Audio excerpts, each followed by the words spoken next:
Friends, welcome to second class of chapter number 10 light.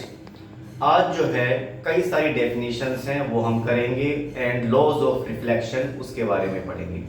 Reflection का मतलब मैंने आपको लास्ट क्लास में बता दिया था, जब लाइट किसी भी सरफेस से टकरा के वापस आती है तो हम उसको रिफ्लेक्शन कहते हैं। जो मिरर है वो अपने ऊपर गिरने वाली लगभग 99% लाइट रेज को वापस भेज देते हैं, ठीक है, तो उनको हम रिफ्लेक्टिंग सरफेस के तौर पे यूज करते हैं। लॉज ऑफ रिफ्लेक्शन दो हैं। पहला लॉ क्या कहता है, the angle of incidence is always equal to angle of reflection, मतलब लाइट जिस एंगल से आएगी उसी एंगल से वापस जाएगी, ठीक है। और दूसरा लॉ क्या कहता है, जो इंसिडेंट रे है वो, रिफ्लेक्टेड रे है वो, and normal all lie in the same plane. इन दोनों लॉ को बिल्कुल एक एक बारीक से बारीक चीज जो है वो हम यहाँ अब जो है एक तरह से बोर्ड के ऊपर स्टडी करेंगे। आपका फोकस बोर्ड के ऊपर होना चाहिए। अब ये देखिए, ये मैं एक मिरर बना रहा हूं, ठीक है। ये मिरर की पॉलिश सरफेस है, प्लेन मिरर है ये, ठीक है। ये मिरर की कैसी सरफेस, पॉलिश सरफेस, क्लियर। ऊपर वाली सरफेस कैसी होगी, रिफ्लेक्टिंग सरफेस। एक लाइट रे आई, मिरर से टकरा रही है, हमने इसका नाम रखा ए बी लाइट रे। जो लाइट रे मिरर से स्ट्राइक करती है, टकराती है, उसको हम कहेंगे इंसिडेंट रे, ठीक है। यहां पर इंसिडेंट रे कौन सी है, ए बी। क्या डेफिनेशन होगी इसकी, it is the light ray which strikes to the mirror, जो मिरर से टकरा रही है उसको हम क्या कहेंगे, इंसिडेंट रे, ठीक है। अब एक बार में सुनकर ही आपको याद रखना है, ध्यान रखना, उसके बाद मैं इसको रब कर दूंगा। क्या डेफिनेशन है इसकी, it is a light ray which strikes to the mirror, ठीक है। लाइट ऐसे आई, मिरर से टकराई, मिरर इसको वापस भेज देगा। नॉर्मल क्या होता है वो देखिए, ये हमारा मिरर है, इसके ऊपर 90 डिग्री का जो एंगल बना रहा है उसको हम नॉर्मल कहेंगे। ये नॉर्मल है, ये आप साफ देख रहे हैं यहाँ पर, ये एंगल 90 डिग्री का है, क्लियर। ये वाला एंगल 90 डिग्री का है। ये जो एन बी है ये नॉर्मल है, ठीक है, normal at the surface of mirror, इसको हम क्या कहेंगे, नॉर्मल। नॉर्मल यहां पर क्या है, एन बी। डेफिनेशन क्या हो जाएगी, it is perpendicular on the surface of mirror. Mirror के ऊपर जो परपेंडिकुलर है उसको हम क्या कहेंगे, नॉर्मल कहेंगे, ठीक है। ध्यान से देखिए, इस ए बी लाइट रे का क्या नाम था, इंसिडेंट रे। एन बी का क्या नाम है, रिफ्लेक्टेड रे। इन दोनों के बीच में जो एंगल बन रहा है, इस एंगल को हम एंगल ऑफ इंसिडेंस कहेंगे। ये जो वाला एंगल, एंगल आई। क्या डेफिनेशन हो जाएगी इसकी, एंगल ऑफ इंसिडेंस की, एंगल ऑफ इंसिडेंस, इसके लिए मैंने आई वर्ड यूज किया है। ये जो एंगल है ए बी एन, ये एंगल ऑफ इंसिडेंस है। Definition, it is angle between A B and या the between incident ray and normal. इन दोनों के बीच में जो एंगल बन रहा है उसको हम क्या कहेंगे, एंगल ऑफ इंसिडेंस, ठीक है। लाइट जिस एंगल से आएगी उसी एंगल से वापस जाएगी। ये लाइट रे टकराई और ऐसे चली गई, ठीक है। लाइट रे ऐसे आ रही है, टकराई, एरो को ध्यान से देखेंगे, ये इंसिडेंट रे है जो मिरर से टकरा रही है और ये वापस गई, इसमें एरो मैंने ऐसे लगाया, ध्यान रखना ये, ठीक है। इस रे को हम क्या कहेंगे, it is known as reflected ray. मैंने इसका नाम लिख दिया बी सी। ये हम क्या कहेंगे इसको, रिफ्लेक्टेड रे। क्या डेफिनेशन हो जाएगी, it is the light ray विच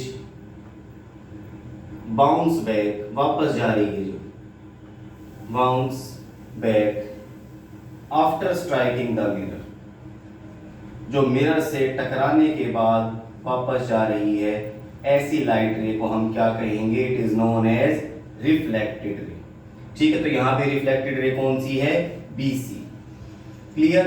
और लास्ट जो डेफिनेशन है वो है angle of reflection. BC light रे का क्या नाम था? बीसी का नाम रिफ्लेक्टेड रे, एनबी क्या है? नॉर्मल। इनके बीच में ये जो एंगल बना उसको हम एंगल ऑफ रिफ्लेक्शन कहेंगे। ये जो एंगल बन रहा है ये वाला एंगल, ठीक है, इसको हम क्या कहेंगे? Angle of reflection. क्या डेफिनेशन यहां पे लिख रहा हूं मैं? Angle of reflection, angle of reflection, इसको स्मॉल आर से डिनोट करते हैं और यहाँ पे एंगल ऑफ रिफ्लेक्शन है N B C. N B C क्या डेफिनेशन होगी? इट इज एंगल किस किस के बीच में? बिटवीन नॉर्मल, ध्यान रखना इसको नॉर्मल ही लिखेंगे, नॉर्मल रे नहीं लिखेंगे क्योंकि ये इमेजिनरी है, ध्यान रखना। ये कुछ बच्चे इसको नॉर्मल रे लिख देते हैं, गलत है वो बिल्कुल, ये नॉर्मल है। It is the angle between normal and reflected रे। इनके बीच में जो एंगल बना है उसको हम एंगल ऑफ रिफ्लेक्शन कहेंगे। तो ये टोटल जो है 5 डेफिनेशन है। इंसिडेंट रे वो रे जो मिरर के सरफेस से स्ट्राइक करती है, नॉर्मल मिरर के ऊपर perpendicular, angle of incidence angle between incident ray and normal, ठीक है। Fourth reflected ray, it is a light रे which bounce back after striking the mirror. और फिफ्थ डेफिनेशन जो है एंगल ऑफ रिफ्लेक्शन, ठीक है, it is the angle between normal and reflected रे। तो ये पांचों डेफिनेशन अब आपके माइंड में बिल्कुल क्लियर होनी चाहिए। मेरे ख्याल से पांचों चीजें आपको अच्छी तरह से समझ में आ गई होंगी। अब हम लॉ पर आ जाते हैं, law of reflection. Law of reflection क्या है? पहला लॉ क्या कहता है? The angle of incidence is equal to the angle of reflection. Light जिस एंगल से आएगी उसी एंगल से वापस जाएगी। मान लो ये एंगल ऑफ इंसिडेंस 30 डिग्री का है तो एंगल ऑफ रिफ्लेक्शन भी कितने डिग्री का होगा? 30 डिग्री का होगा। ये 60 डिग्री का है तो एंगल ऑफ रिफ्लेक्शन भी 60 डिग्री का होगा। जैसे जैसे हम एंगल ऑफ इंसिडेंस को बढ़ाते जाएंगे वैसे वैसे एंगल ऑफ रिफ्लेक्शन भी बढ़ता जाएगा। एग्जाम में क्वेश्चन कैसा आता है? ठीक है, एग्जाम में क्वेश्चन डायरेक्ट नहीं पूछेंगे, मैं बताता हूँ किस तरह क्वेश्चन आएगा। ऐसा डायग्राम बना हुआ है और जो है उन्होंने दे दिया ये एंगल 60 डिग्री का है, ठीक है, ये जो एंगल 60 डिग्री का है। What is the angle of reflection? अब कुछ बच्चे क्या कराएंगे, 60%, 70%, 80% बच्चे भी ये देखेंगे फटाफट 60 degree, angle I is equal to angle R भी 60 डिग्री। लेकिन ध्यान रखना ये उन्होंने एंगल आई नहीं दिया हुआ। एंगल आई तो क्या होगा? ये वाला एंगल है एंगल आई, ये पूरा 90 डिग्री का है। एंगल आई कितने डिग्री का हो जाएगा? 30 डिग्री का। एंगल आर भी कितने डिग्री का? 30 डिग्री का। तो ये इस तरह की कुछ मिस्टेक्स होती हैं जो कि अक्सर बच्चे करते हैं। जो 1 नंबर के क्वेश्चंस हैं वो इसीलिए होते हैं ताकि बच्चे की प्रेजेंस ऑफ माइंड को चेक कर सके। तो ये एंगल 60 डिग्री का है तो एंगल आई 30 डिग्री का, एंगल आर भी कितने डिग्री का? 30 डिग्री का। क्लियर सभी को? या क्या करेंगे, इस तरह से एंगल दे दिया आपको, ये पूरा एंगल जो है वो 90 डिग्री का है। What is angle I and angle R? आपको पता है जितना एंगल आई उतना ही एंगल आर, तो ये एंगल 45 डिग्री, ये वाला भी 45 डिग्री। क्लियर? मतलब इस कॉन्सेप्ट के ऊपर, फर्स्ट लॉ के ऊपर बेस्ड जो है 2-3 टाइप के क्वेश्चंस आते हैं, वो मैंने आपको साथ साथ बता दिए। अब आ जाए सेकंड लॉ, ठीक है, इसको आपको बिल्कुल एज इट इज इसी फॉर्म में मेमोराइज करना है।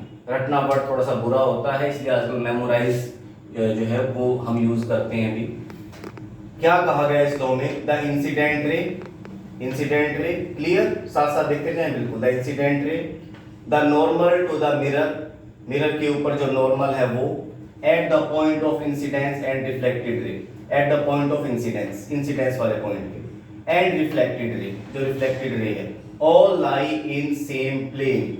ये वर्ड ध्यान रखना भी, सेम प्लेन, एरोप्लेन नहीं है। प्लेन का मतलब वो सरफेस जिसमें सिर्फ लेंथ एंड ब्रेड्थ होती है। ये बोर्ड है, ये प्लेन सरफेस है, इसकी लेंथ है एंड ब्रेड्थ है। आपकी कॉपी का पेज है, नोटबुक का जो पेज है वो भी प्लेन है जिसकी लेंथ और ब्रेड्थ है, हाइट नहीं है, ध्यान रखना। तो इस लॉ में यही कहा गया, incident ray, clear, reflected ray and normal to the surface of mirror all lie in same plane. तीनों एक ही प्लेन में लाई करते हैं। ये नहीं है कि नॉर्मल जो है वो किसी और प्लेन में लाई करे। क्लियर? ठीक है।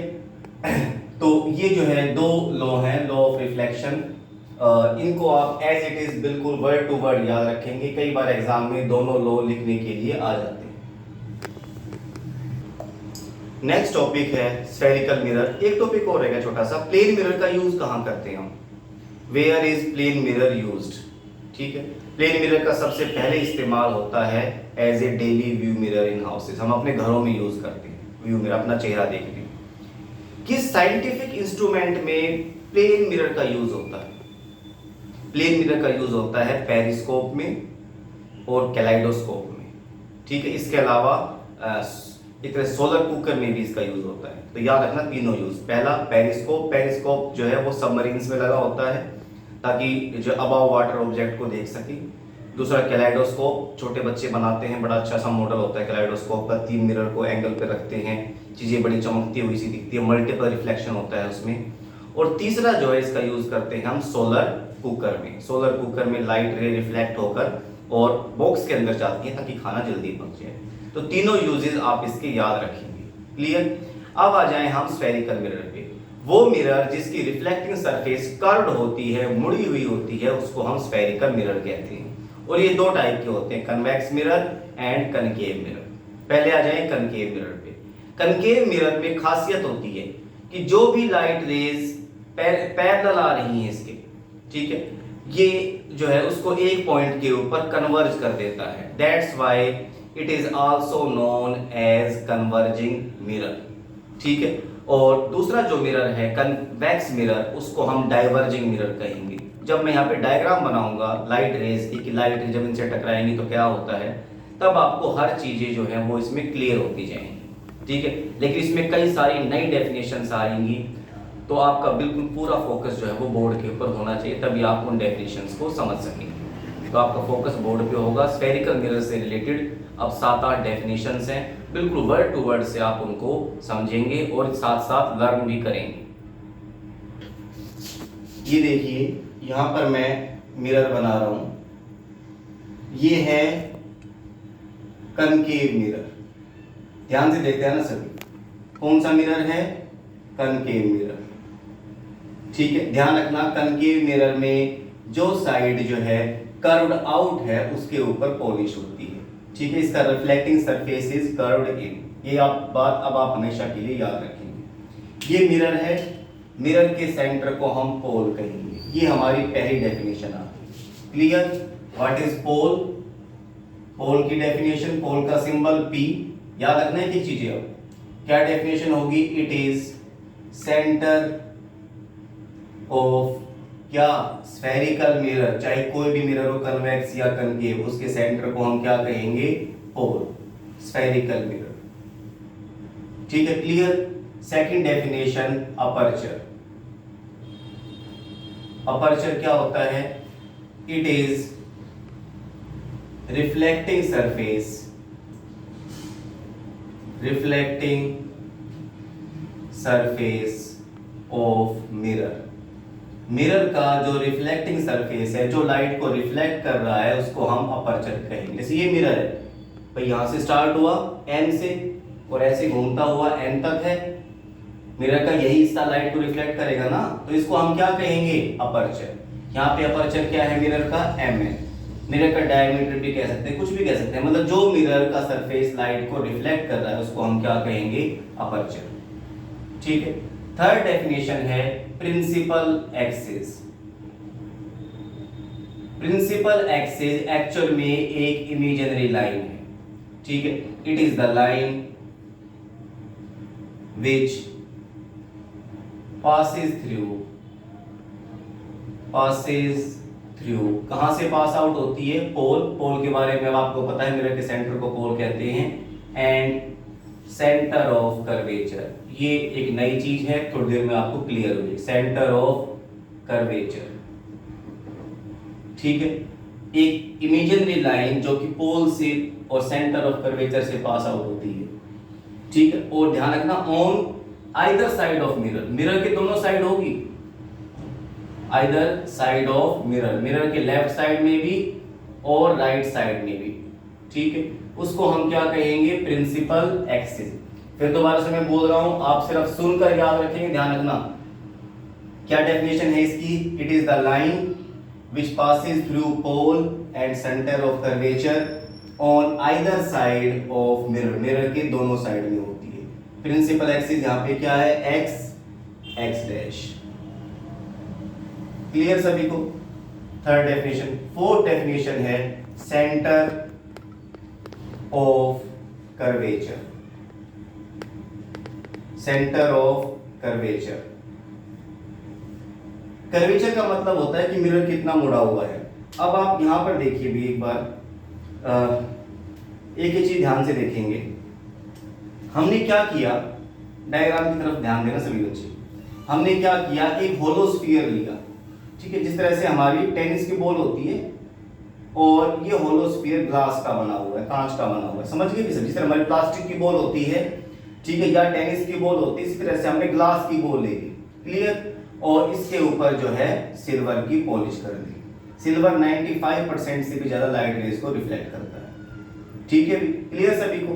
हमने क्या लिया, होलो स्फीयर कांच का बना हुआ और उसके ऊपर क्या कर दी, पॉलिश कर दी। ये उसका सेंटर था, उस स्फीयर का सेंटर। इसमें से हमने क्या किया, कुछ हिस्सा काट के अपने पास रख लिया, इतना हिस्सा, ठीक है, ये वाला।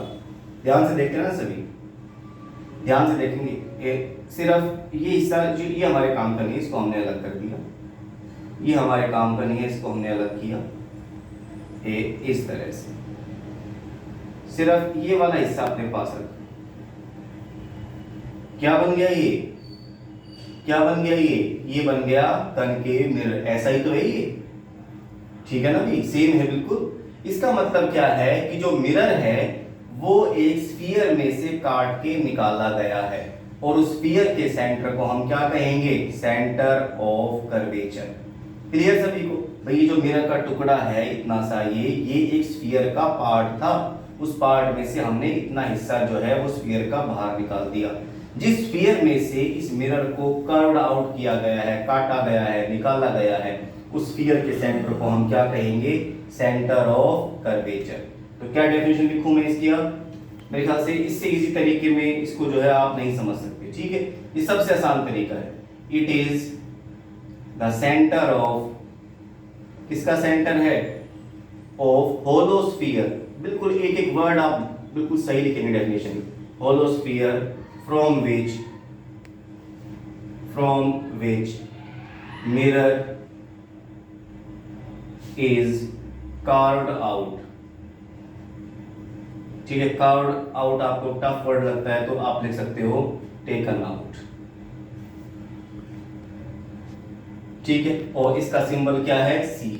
ये ध्यान रखना, ये C है इस तरह से, ये इसका सेंटर होगा। ये हमेशा जो है प्रिंसिपल एक्सिस पे लाई करेगा। इट ऑलवेज कहाँ लाई करेगा, लाई ऑन प्रिंसिपल एक्सिस। ठीक है, क्लियर सभी को? नेक्स्ट डेफिनेशन जो है, फिफ्थ डेफिनेशन, वो है radius of curvature. Radius of curvature क्या है, ध्यान से देखेंगे। ये पॉइंट क्या है, पोल, ये पॉइंट क्या है, सेंटर ऑफ कर्वेचर। इन दोनों के बीच के डिस्टेंस को हम रेडियस ऑफ कर्वेचर कहते हैं। It is the distance between pole and centre of curvature. ठीक है, क्या डेफिनेशन लिखेंगे, इट इज द डिस्टेंस इन दो पॉइंट्स के बीच में, between pole and centre of curvature. ठीक है, और इसकी यूनिट होती है, इट्स यूनिट इज सेंटीमीटर या मीटर में इसको हम नापते हैं। और इसका सिंबल क्या है, its symbol is R, capital R है, ध्यान रखना, रेडियस ऑफ कर्वेचर का सिंबल। नेक्स्ट डेफिनेशन है प्रिंसिपल फोकस। ध्यान से देखिए, इस एक्स एक्स डैश का नाम क्या बताया मैंने आपको, प्रिंसिपल एक्सिस। ये एक लाइट रे यहां से आई, मिरर से टकरा रही है, मतलब इंसिडेंट रे है। ठीक है, जो भी लाइट रेज के पैरेलल आएंगे, प्रिंसिपल एक्सिस के पैरेलल, एक्स एक्स डैश के पैरेलल जो भी लाइट रे, वो हमेशा एक फिक्स पॉइंट से पास आउट होंगे। उस फिक्स पॉइंट को हम प्रिंसिपल फोकस कहेंगे। जो भी लाइट रे, ये लाइट रे आई, मिरर से टकराई, टकराने के बाद हमेशा जिस पॉइंट से पास आउट होगी उस पॉइंट को हम क्या कहेंगे, प्रिंसिपल फोकस। चाहे कहीं से भी आई, नीचे से भी, यहाँ से भी आई, ठीक है, प्रिंसिपल एक्सिस के पैरेलल आई। एरो ध्यान रखेंगे, एरो लगाएंगे जरूर, क्योंकि मिरर से टकरा रही है और हमेशा जो है एक फिक्स पॉइंट से पास आउट होगी। उस पॉइंट का नाम क्या है, प्रिंसिपल फोकस। फिर ध्यान रखना, फोकस लिखा मैंने, क्या कहा है, प्रिंसिपल फोकस। क्या डेफिनेशन होगी, इट इज द पॉइंट, कहां पर है, ऑन प्रिंसिपल एक्सिस। और क्या खासियत है इस पॉइंट की, it is a point on principal axis through which all the light rays parallel to the principal axis will pass। ठीक है, जो भी लाइट रे प्रिंसिपल एक्सिस के पैरेलल आएंगी वो जिस पॉइंट से पास आउट होंगी उस पॉइंट को हम क्या कहेंगे, प्रिंसिपल फोकस। और प्रिंसिपल फोकस का सिंबल आप याद रखेंगे, यही बना रहा हूं मैं, एफ, कैपिटल एफ है, ध्यान रखना, ठीक है। नेक्स्ट डेफिनेशन, सेवंथ डेफिनेशन, ध्यान से देखें आप, इस पॉइंट का नाम पोल, इस पॉइंट का नाम प्रिंसिपल फोकस। इन दोनों के बीच के डिस्टेंस को, प्रिंसिपल फोकस हो गया, पोल हो गया, इनके बीच के डिस्टेंस को हम क्या कहेंगे, फोकल लेंथ। सिंबल क्या है, स्मॉल एफ, क्या कहेंगे इसको हम, फोकल लेंथ। डेफिनेशन क्या हो जाएगी, इट इज द डिस्टेंस, किस किस के बीच का distance, between principal focus and pole, ठीक है, बल्कि मैंने थोड़ा गलत लिख दिया, between pole and principal focus. आप कहोगे क्या गलत, पहले भी यही लिखा था, पहले यहाँ पे क्या था, प्रिंसिपल फोकस, बाद में पोल, क्या फर्क पड़ जाता है, फर्क पड़ता है। थोड़ी देर में यहाँ बताऊंगा मैं कि मैंने यहाँ पर पोल पहले क्यों लिखा है, प्रिंसिपल फोकस बाद में क्यों लिखा है। ये 7 डेफिनेशन है स्फेरिकल मिरर से रिलेटेड। सभी डेफिनेशन को फटाफट हम जो है 2 मिनट के अंदर रिपीट करेंगे, आप साथ साथ मेमोराइज भी करेंगे। सबसे पहली बात, पोल, पोल क्या होता है, it is a centre of spherical mirror. Spherical mirror के सेंटर को हम क्या कहेंगे, पोल कहेंगे। Aperture, it is the reflecting surface of mirror या डायमीटर ऑफ मिरर, उसको हम क्या कहेंगे, अपर्चर कहेंगे, ठीक है। और थर्ड है प्रिंसिपल एक्सिस। प्रिंसिपल एक्सिस वो इमेजिनरी लाइन है जो कि 2 पॉइंट से पास आउट होती है, pole and centre of curvature. Fourth, centre of curvature, ये मैंने आपको बता दिया था, ये उस मिरर का सेंटर है, उस स्फीयर का सेंटर है जिसमें से मिरर को हमने बाहर निकाला है, काट कर बाहर निकाला है। It is the centre of hollow sphere from which mirror is carved out और टेकन आउट, और इसका सिंबल क्या होता है, C. Fifth definition, radius of curvature, it is the distance between pole and centre of curvature. इन दोनों के बीच की डिस्टेंस को रेडियस ऑफ कर्वेचर कहते हैं। Symbol capital R, unit centimetre या metre. Principal focus, it is the point on principal axis through which all the light rays parallel to the principal axis will pass, ठीक है। एक 2 लाइनें और लिखें, एक लाइन और लिखेंगे, पास और अपीयर टू पास, या तो लाइट रे पास होंगी या पास होती हुई अपीयर होंगी। इसके बारे में, इस छोटे से लाइन के बारे में भी हम डिटेल में पढ़ेंगे। फोकल लेंथ क्या होती है, it is a distance between pole and principal focus. उन दोनों पॉइंट के बीच की डिस्टेंस को हम क्या कहेंगे, फोकल लेंथ। फोकल लेंथ का सिंबल होगा स्मॉल एफ, यूनिट क्या होगी, सेंटीमीटर या मीटर, ठीक है। तो ये 7 डेफिनेशन है स्फेरिकल मिरर से रिलेटेड, ठीक है। अभी भी आपका फोकस यहीं पर होना चाहिए। ये डेफिनेशंस मैंने बताई कौन से मिरर को लेके, कनकेव मिरर को। सेम इसी तरह से होंगी कन्वेक्स मिरर को। मैं सिर्फ मिरर मिटा रहा हूँ, डेफिनेशन यहीं पे लिखी रहेंगी, ध्यान से देखेंगे, सेम यही चीजें होंगी उसमें भी, ठीक है। ये मैंने मिरर बनाया, मैंने आपको बता दिया था कि मिरर हमेशा इस तरह से बनाना है कि लाइट किस साइड से आए, लेफ्ट साइड से आए, ठीक है। ये एम एन, ये मिरर का क्या हो गया, अपर्चर। मिरर के सेंटर को क्या कहेंगे हम, पोल। इमेजिनरी लाइन जो किससे पास आउट होती है उसका नाम principal axis, X dash principal axis है, ठीक है। सेंटर ऑफ कर्वेचर, अब ये देखो ध्यान से देखना एक बार, ये इस तरह का स्फीयर रहा होगा, ठीक है, इस तरह का ऐसे रहा होगा, ठीक है। इतना अच्छा नहीं बन रहा वैसे मेरे से ये। इस स्फीयर के सेंटर को हम क्या कहेंगे, सेंटर ऑफ कर्वेचर। तो ध्यान रखना ये वाला जो हमारा मिरर है कन्वेक्स मिरर, इसमें सेंटर ऑफ कर्वेचर जो है मिरर के किस साइड में आया है, राइट साइड में, ध्यान रखना, ठीक है। पहले वाले में कहा आया था, लेफ्ट साइड में। अब मैं इसको मिटा रहा हूं, दोनों को साथ साथ कंपेयर करेंगे, ठीक है। इससे पहले वाले मिरर में मैंने क्या बनाया था, इस तरह का मिरर। ये वाला मिरर कौन सा था हमारा, कनकेव मिरर, ठीक है। दोनों को हम साथ साथ कंपेयर करेंगे सारी डेफिनेशन से रिलेटेड। ये अपर्चर एम से लेकर एन तक, ये इसका सेंटर पोल, ये तो दोनों में कॉमन है। प्रिंसिपल एक्सिस भी दोनों में कॉमन, एक्स डैश। ये लाइट अब इसका सेंटर ऑफ कर्वेचर इस तरह से मिरर रहा होगा, स्फीयर रहा होगा, ये इसका सेंटर ऑफ कर्वेचर। तो ध्यान रखना जो हमारा कनकेव मिरर है उसमें centre of curvature left side में है और कन्वेक्स में किस साइड में है, राइट साइड में, अपोजिट है, ध्यान रखना। ये मैंने इसको मिटाया ताकि आप सिर्फ मिरर पे फोकस कर सकें। इसको भी मिटा देता हूं मैं, आगे आ जाए।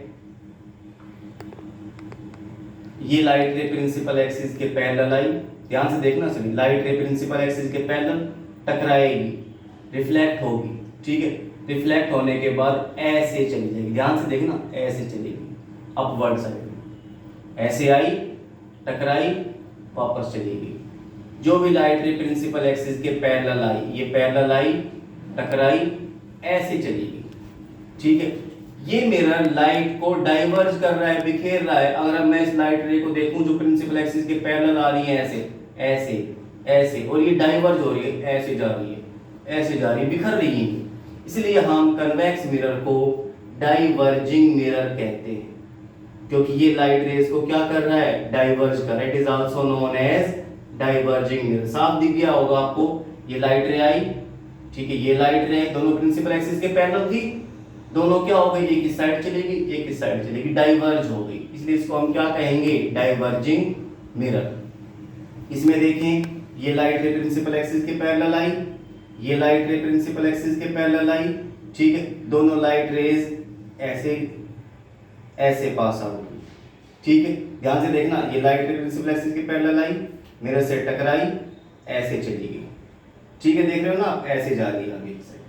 दूसरी लाइट रे इस तरह से आई, मिरर से टकराई और ऐसे जा रही है। यहाँ पर दोनों लाइट रेज कन्वर्ज हो रही है, मिल रही है, ऐसे आने के बाद यहाँ पर मिल रही है, ठीक है। इसको हम मिटा देते हैं, कंफ्यूजिंग नहीं होंगे, ठीक है।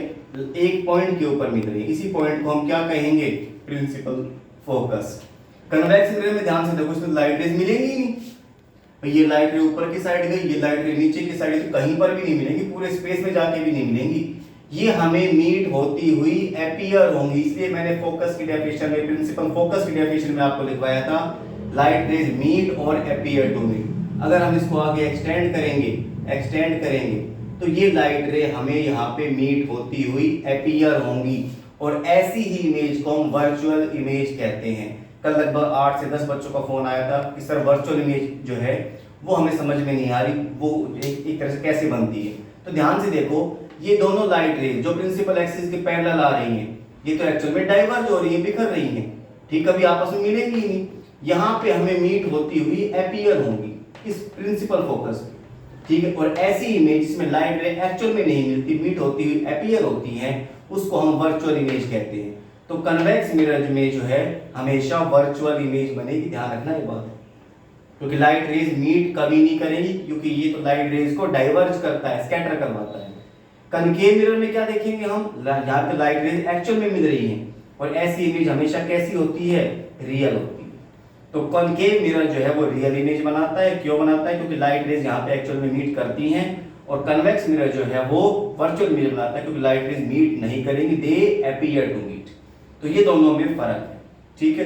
आपसे एग्जाम में 1 नंबर में पूछ सकते हैं, which mirror is called converging mirror. आप क्या लिखेंगे, concave mirror is known as converging mirror, which mirror is called diverging mirror, आप लिखेंगे convex mirror is known as diverging mirror, which mirror forms real and inverted image, concave mirror. ठीक है, तो ये सारी डेफिनेशन जो है 7 डेफिनेशन वो स्फेरिकल मिरर से रिलेटेड थी। तो इस तरह से आज की पूरी क्लास जो है वो सिर्फ डेफिनेशंस को लेके थी। मैं चाहता हूं कि डेफिनेशन आपको बिल्कुल साथ के साथ वर्ड टू वर्ड याद हो। नेक्स्ट क्लास में हम रूल्स पढ़ेंगे, rules to form ray diagram, जिसके ऊपर एक क्वेश्चन आता है आपकी टेस्ट का, बोर्ड के पेपर का पहला क्वेश्चन जो होगा वो रे डायग्राम के रूल्स के ऊपर बेस्ड होगा। ठीक है, वो हम टॉपिक नेक्स्ट क्लास में पढ़ेंगे। लेकिन ध्यान रखना ये वीडियो आपको बिल्कुल साथ के साथ लर्न करनी है, ठीक है, सुननी है और सुनकर मेमोराइज रखनी है। इसमें आप एक भी मिनट का डिले नहीं कर सकते। ठीक है, तो पढ़ते रहिए। ठीक है, अपने माइंड को कंसंट्रेट रखिए, अपने आप को मोटिवेट रखिए और सिर्फ अपने आप को जो है और चीज़ों में डाइवर्स मत होने दीजिए, सिर्फ पढ़ाई के ऊपर कंसंट्रेट कीजिए। Okay, thank you.